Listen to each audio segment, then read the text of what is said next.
Bonjour à tous, j'espère que vous allez bien et que vous passez une belle journée. Aujourd'hui, j'ai l'honneur de recevoir Mathilde. Merci Mathilde d'avoir accepté mon invitation.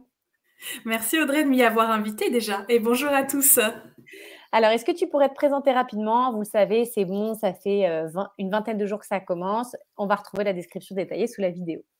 Exactement, puis je vous ai mis du contenu.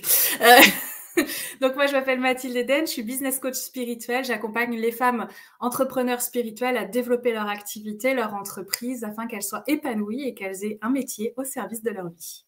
Oh, j'adore, c'est beau. Donc, on arrive à la question fatidique. Est-ce que parmi toutes les trucs que tu as vécu, pépite, quel est le truc ou la pépite ou l'astuce ou l'événement de vie pro ou perso que tu aimerais nous partager qui a enrichi ta vie?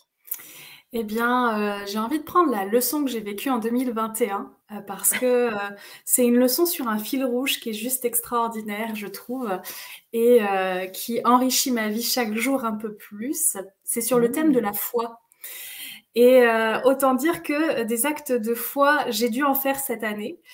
Et ça m'a énormément challengée parce que la foi apprend le lâcher prise et Ouais. arrêter le contrôle. Donc forcément, c'était quelque chose qui était difficile pour moi.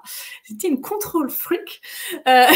oui, oui, Hashtag contrôle. c'est ça. Et puis en plus, quand on est entrepreneur, c'est vrai qu'on a tendance à essayer que tout soit carré ou en tout cas un minimum juste pour soi. Et forcément, c'était plus compliqué que je l'imaginais. Et cette année, ça a vraiment été hyper challengeant. Et ce qui s'est passé, oui, tu voulais Est-ce que m'interrompre. tu pourrais juste, non, juste, est-ce que tu pourrais juste pour les gens qui nous regardent, parce que je sais qu'on n'a pas tous forcément les mêmes définitions des mots, définir ce qu'est pour toi la foi. Eh bien, justement, j'allais venir de comment Ah, ça arrivait, en fait. Non, mais pardon. c'est parfait, c'est parfait. Et si c'est pas assez clair, du coup, là, ce sera l'occasion de revenir me voir.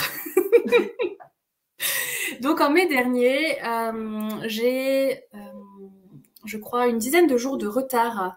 Et ça fait 7 ans qu'on cherche avec mon mari à faire un enfant. Et du coup, tous les espoirs sont à fond, le mental est à fond en train de se dire, d'imaginer est-ce que j'ai des symptômes, est-ce que j'ai pas de symptômes, est-ce que je teste, est-ce que je teste pas. Et forcément, je vais voir des amis médiums qui sont complètement partis pris, qui me disent mais oui c'est bon. Et je fais le test et c'est pas bon. Et là, c'est une très grosse déception, mais je l'ai vraiment vécu. Autant les autres fois, j'étais déçue, mais autant là, je crois que j'y avais mis tous mes espoirs, j'en sais rien. Mais une très, très, très, très grosse déception intérieure. J'étais en colère contre le monde, j'étais en colère contre l'univers, j'étais en colère contre moi, d'avoir espéré encore une fois et de m'être trompée encore une fois. Et dans toute cette détresse, je me dis, bon, bah là, je vais aller me promener. Là, j'ai besoin de prendre du recul.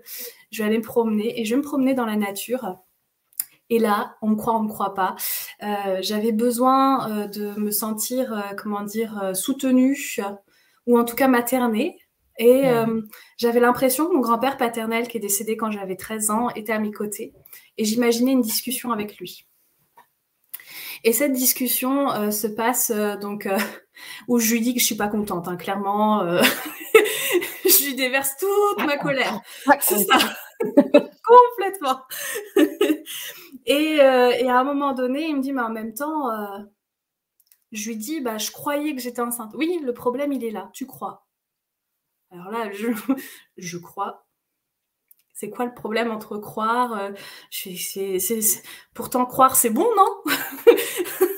Je comprends pas ce qu'il est en train de m'expliquer et je lui demande des explications. Et il me dit, bah, quand tu poses un objectif dans ta vie, quel qu'il soit, quand tu le poses devant toi généralement. Tu te dis, tu vas l'atteindre, tu vas y arriver, tu vas te donner les moyens d'y arriver. Et le problème, c'est qu'il est devant toi. T'as pas compris que ça commençait à l'intérieur de toi. Et tu crois que tu peux obtenir cet objectif. Donc là, c'était être enceinte ou, je sais pas, faire 10 000 euros par mois, que sais-je, hein. Ouais. En tant qu'entrepreneur, on y met ce qu'on veut. Et tu crois que tu peux y arriver. Tu crois qu'il y a des actions à faire. Tu imagines les actions que tu dois faire, que tu penses devoir faire pour y arriver. Donc déjà, t'es pas du tout dans l'être incarné, t'es dans le faire.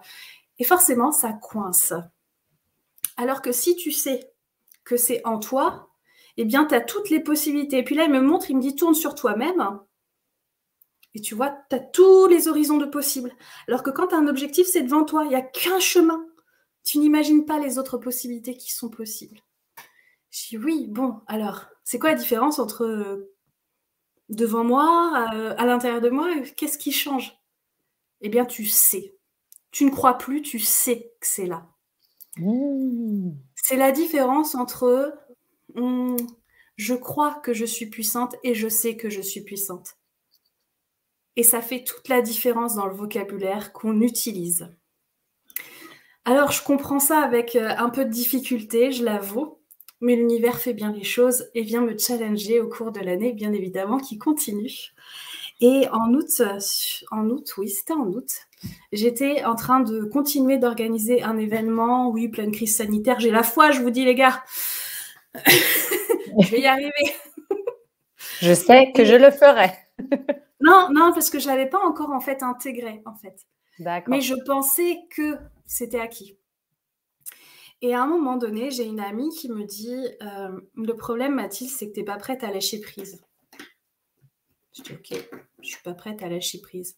Pourquoi j'arrive pas à lâcher prise? Parce que je suis terrorisée à l'idée de perdre de l'argent, parce que j'ai pas fait autant de ventes que j'aurais souhaité, parce qu'il faut avancer de l'argent pour la salle que je louais et que du coup, j'étais pas prête à perdre cet argent.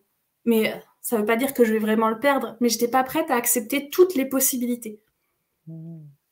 que l'univers pouvait me réserver. Et elle me dit: «Mais en fait, tu perds pas d'argent. Tu vas offrir le meilleur moment de leur vie aux personnes qui seront là». Ah, excusez-moi. Tu vas offrir aux personnes le meilleur moment de leur vie. Donc tu vas leur offrir cet argent. Et là, je fais: «C'est vrai que c'est pas con comme idée». Et là, j'ai compris que ma croyance, c'était pas forcément de, hem, vendre toutes mes places, mais de réussir cet événement. Et c'était complètement différent du coup.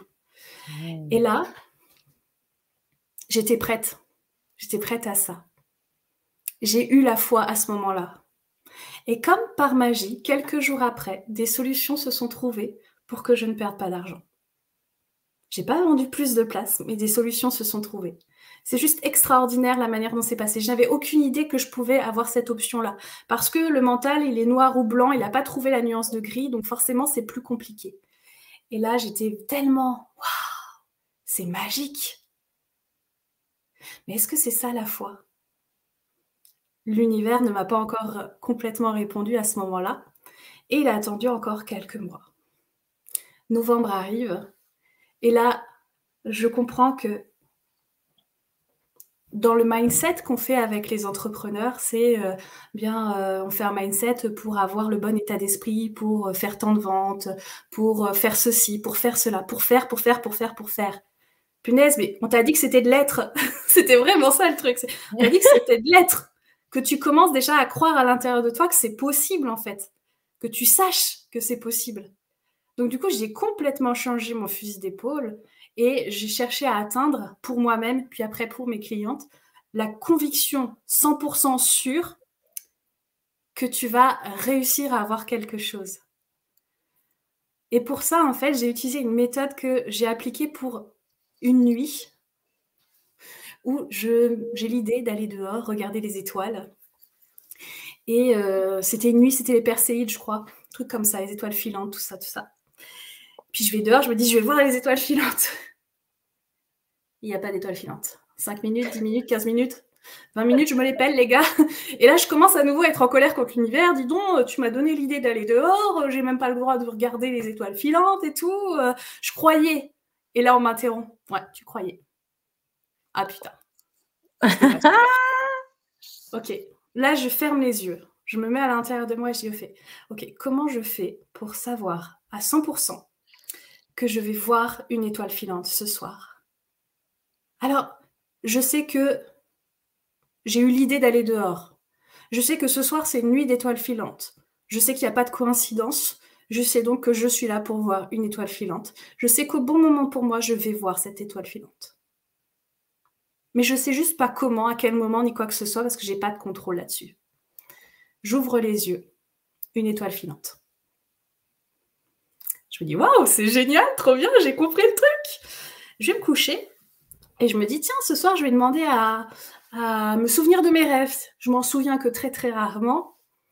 Et puis, à chaque fois, je fais la demande, mais bon, ça se passe pas. Ouais, tu fais la demande. mais tu n'es pas convaincu. Parce que quand tu fais une demande, tu laisses l'opportunité à l'autre de te dire non, forcément. Donc, comment tu peux savoir à 100% que tu vas te souvenir de tes rêves? Je prends le même procédé.